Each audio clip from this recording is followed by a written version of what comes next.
Here we are at Farley's office. One cannot say that ethics play a very large role in his life.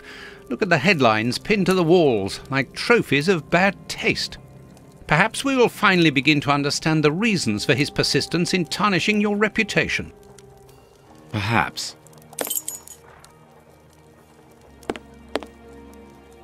Coffee. It's still hot.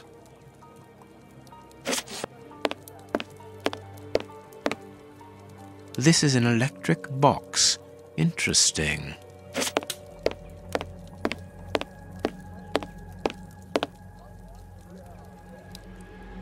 Cigarettes. An ordinary, inexpensive brand.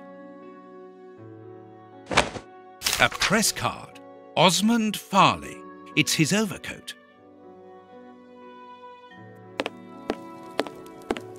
This door is locked. Is Farley afraid of being interrupted suddenly? I must go out for a while, Miss Jean. I won't be long. Ask my appointments to wait, and send this message as a matter of urgency. Mr. Osmond Farley, I presume. Messrs. Holmes and Watson. What a surprise. What is there so surprising about being visited by the targets of your slander? I never slander. I inform. You will have to accept the consequences of these articles, Mr. Farley. Those words sound like a threat, Mr. Holmes. I never threaten. I merely warn. You don't frighten me, Mr. Holmes. I know all of your little secrets. And soon all of London will find out what really hides behind the facade of the impeccable detective. Thanks to my work, the whole world will discover the true Sherlock Holmes. Gentlemen, I don't wish you a good day. What a bore! Even to the point of refusing to shake our hands. Which means that we can avoid having to wash them. Did you notice the crumbs on his jacket? He had just finished eating and his hands will be covered in grease, the same as his mouth. Slovenly habits. That's quite disgusting, Holmes. Do not be deceived, Watson. The workmanship in those tailor-made clothes indicate that he is a man who takes pride in his appearance. If Farley has left without brushing off his jacket or washing his hands, then it is because he spotted our approach and wished to avoid us at all costs. But why? We will find out by searching his office. The secretary will stop you.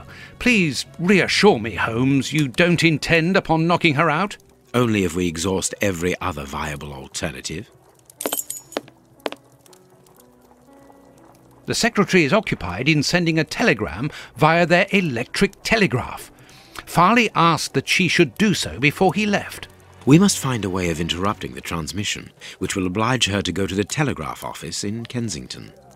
It will take her some time to get there, and if we add on the time it takes to send the telegram and then return here, we should have ample time to search the office without being disturbed.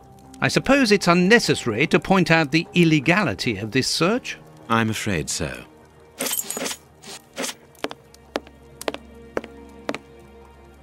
This is an electric box. Interesting. I need a tool to remove the lid.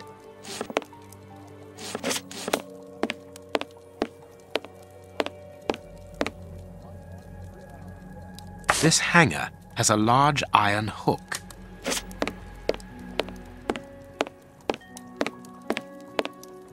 Closed. I need a tool to remove the lid.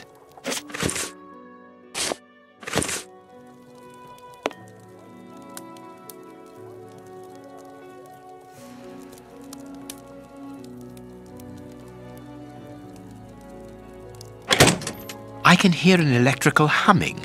The secretary is using the electricity supplied by this switch. Let us see if I can cause a short circuit.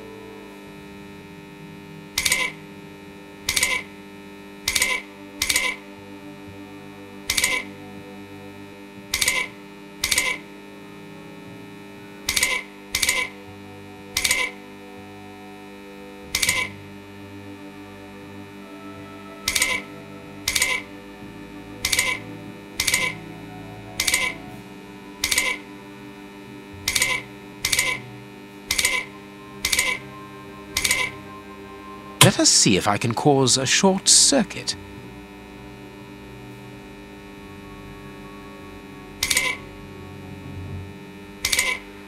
There we are. It is simplicity itself.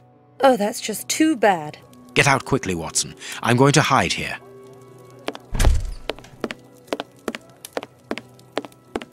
The way is clear.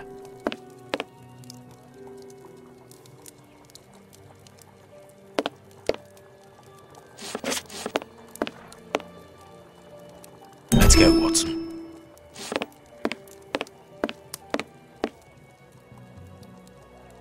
The ribbon is missing from this machine.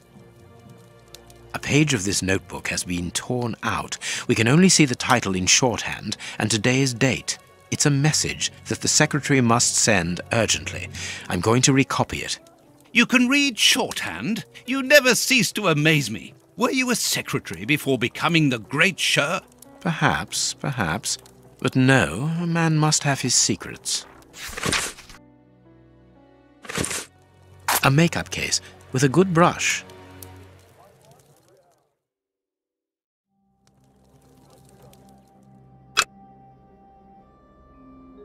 I can make out the marks, but I need something to bring them to light.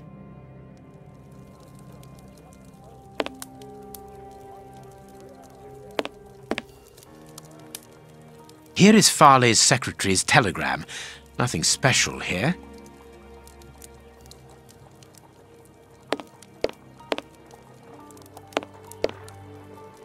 The key is still in the lock.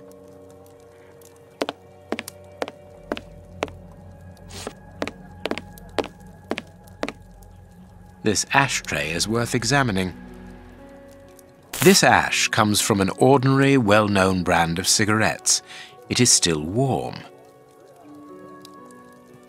The cigar end is still hot. This cigar is of a fine quality. It must be very expensive and difficult to obtain. And it is not even finished. What a waste. Farley was not alone when we arrived at his secretary's office. You are thinking of the owner of the cigar. Yes, the reporter smokes ordinary cigarettes. Can you smell the subtle scent of gingerbread? That is the characteristic odor of a Habano Clarissimo. Our mysterious visitor is a rich man, Watson. This category of Havanas is exorbitant, and I cannot imagine a cigar lover crushing out such a marvelous smoke before finishing it. Since we saw no one leaving the building, that must point to a secret exit somewhere. How are we going to find it? By retracing Farley's steps from the moment before we arrived. Look, this room is teeming with clues.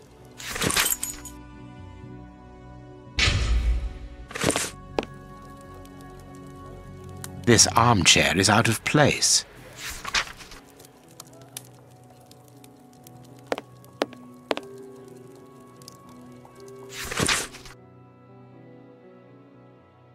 This paper only just escaped the flames. But who is this note about? And who wrote it? I will deal with it later. This book has fallen down from the shelf. The Adventures of Sherlock Holmes. My word! It's my stories about your investigations. A real investigative reporter must have read them, my dear Watson. My adventures have fallen from this shelf.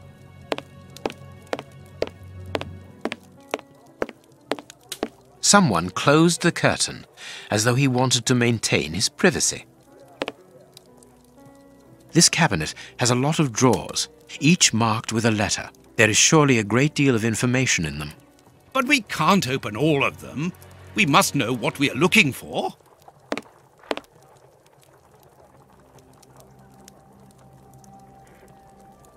A bunch of keys, a telephone, a technological marvel. A number was written next to it quite recently. A fine, educated hand. Holmes, this number seems very familiar. Yes, but let us dial it to be sure. Miss, get me 1313, please. It is Scotland Yard, of course. I'm beginning to understand. Lucky you.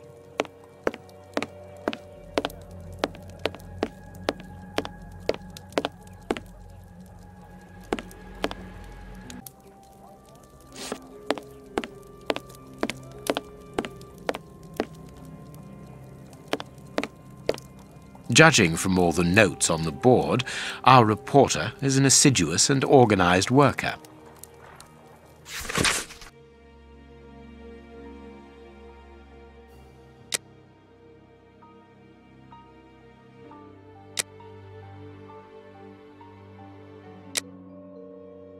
Here's what is strange: an attack of collective insanity.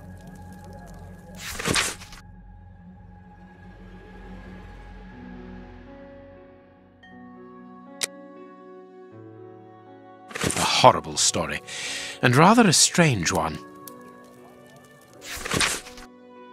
A photograph of Prince Woodville.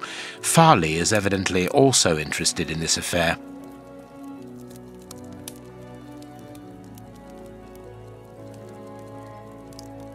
Our man left his sandwich unfinished.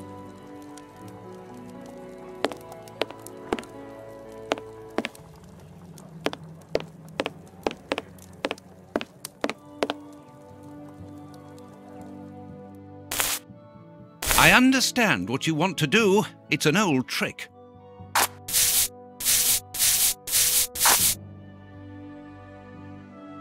I can see what has been written. Please write it down. Very well, Holmes.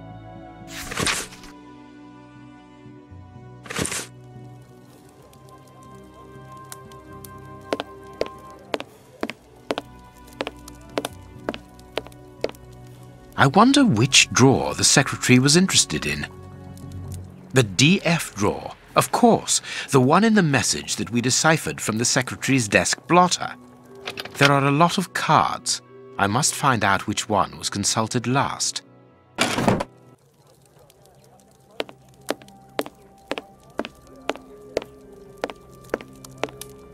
The secretary has just changed the typewriter ribbon. There are smudges of dark blue ink.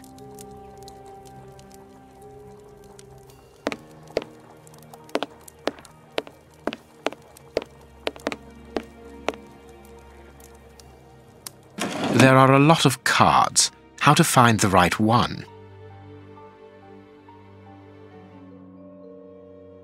These blue stains come from an old typewriter ribbon. This card has been removed recently.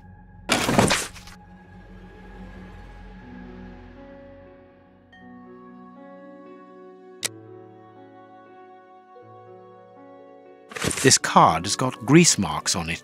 The reporter made them. Apparently he's making inquiries about Prince Woodville, too. But where do you come into all this? Look, if we pull the curtain a little, we can see out into the street.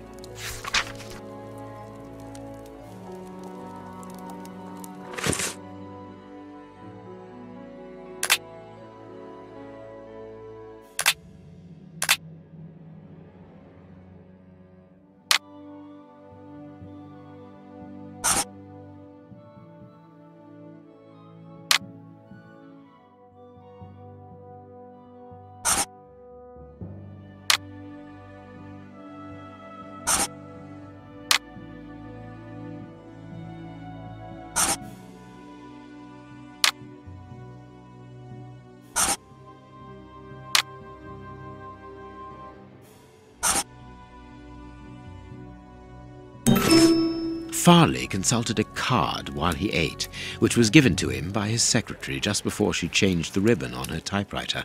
The reporter's greasy fingerprints are all over the card. When he went to file it away, he glanced automatically out of the window and saw us in the street. He closed the filing cabinet and rushed to lock his office door. In his haste, he pushed his chair aside, but didn't think to return it to its place. Precisely. He then hurried to tell his visitor of our arrival and showed him the way out. He then threw a piece of paper into the fireplace. But we still don't know how the cigar-smoking visitor departed. The answer lies in the direction the reporter took, Watson. At a certain moment, he would have been in a place where he had no logical reason to be. Look at our deduction board, and then let us go to the place where the reporter should not be.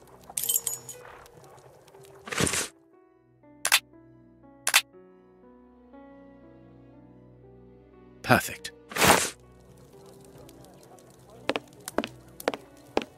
Yes, Watson. In his haste, Farley dropped this book, taking it from the shelf. Let's search this place. There's a control box built into the filing cabinet. This box must open the secret door. We don't know the combination, Holmes. The answer is perhaps within the question, my dear fellow.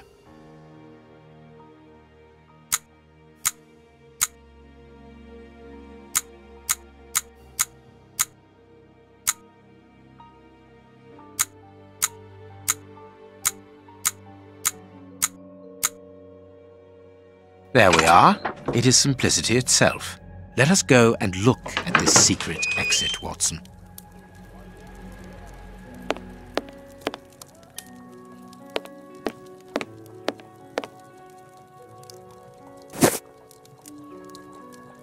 Chance has smiled upon us, Watson. This hat was almost certainly abandoned by our mysterious visitor.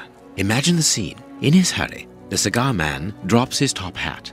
The door closes. The hat is caught beneath it. Fearing above all that he should be discovered, he does not attempt to retrieve it, instead preferring to flee. Who would take such action to avoid meeting us? I cannot tell as yet, but it is certain that he carries the advantage of knowing us. We must discover his identity in order to redress the balance, and this hat will help us. Let us return to Baker Street.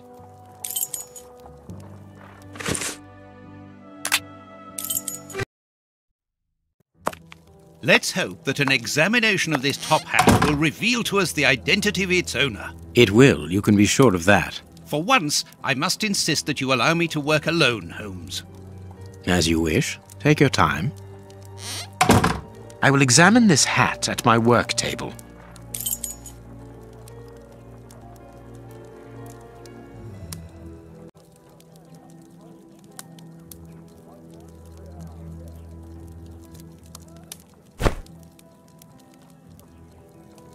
This hat is of an exceptional quality. The man who owned it is wealthy.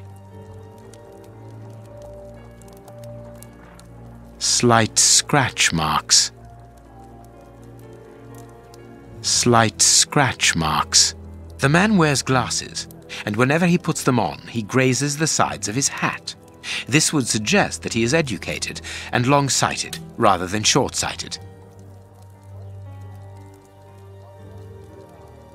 Someone has changed the ribbon for another, more modern one, which shows a certain taste for current fashions. Not a mistress, but someone who pays attention to details. This man is married.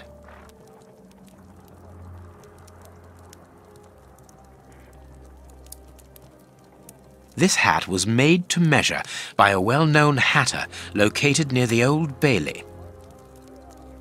His hair is graying, and judging by the odor, he puts camphor on it. He is probably in his early 50s.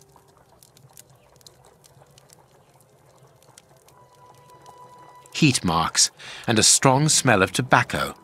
A cigar smoker, which confirms that this hat belongs to the reporter's visitor. I now have an excellent description of the man that I am looking for. The journalist's mysterious visitor is in a profession highly placed on the social scale. He is rich and married. He must have called Scotland Yard in Farley's presence. He frequents the law courts, from which he makes his purchases. This man is a judge. Let us look through my files to see if I can identify this judge. I have a memoir on the most influential judges.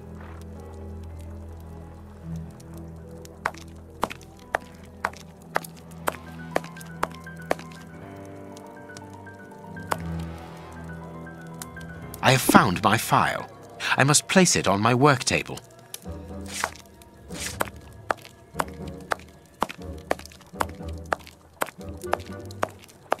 You have been a great help, dear Toby. I'll ask Mrs. Hudson to send you up some fine giblets.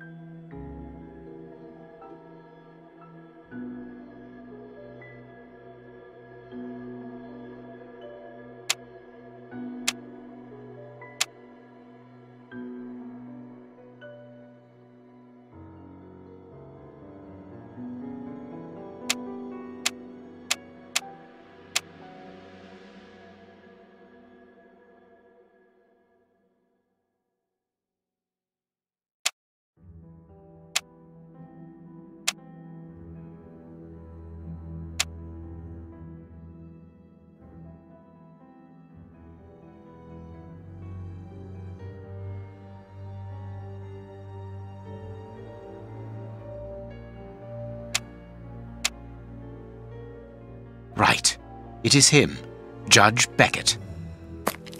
Have you discovered the top hat's secrets, Holmes? Watson, this hat belongs to Sir Coutts Beckett, a judge of the court at the Palace of Justice in London. A judge? Wait, did you say Sir Beckett? That name rings a bell. Yes, that's it. What an extraordinary coincidence. Holmes, I was reading something about him in the Globe Explorer only this morning. Decidedly, this Beckett seems to have solid ties with the gutter press.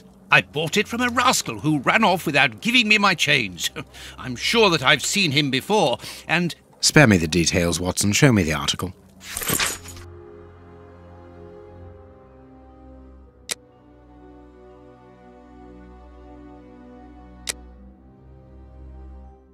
So, Lady Beckett is on holiday in Portsmouth. That means her husband is at home alone. Good. We shall pay a courtesy call, Watson. With a little luck, we shall leave with a few habanos clarissimo. That you should interest a judge of the High Court isn't surprising. You have solved so many criminal affairs that there are 1,000 reasons why a magistrate should be interested in you. But why should this one feel the need to act in shadows? It's true that it's surprising. Perhaps he simply wishes to avoid being seen in the company of this Farley fellow. Mr. Kirby, our local postman, owes me a favour. He'll give me Beckett's address. At this hour, he should still be at the post office. I'll go there, Holmes. Good, Watson, but be quick about it. While you're gone, I'll make preparations for our visit. Sir Coutts Beckett. I've got the address. We can go round after a nice cup of tea. Don't get too comfortable, Watson. We're leaving immediately.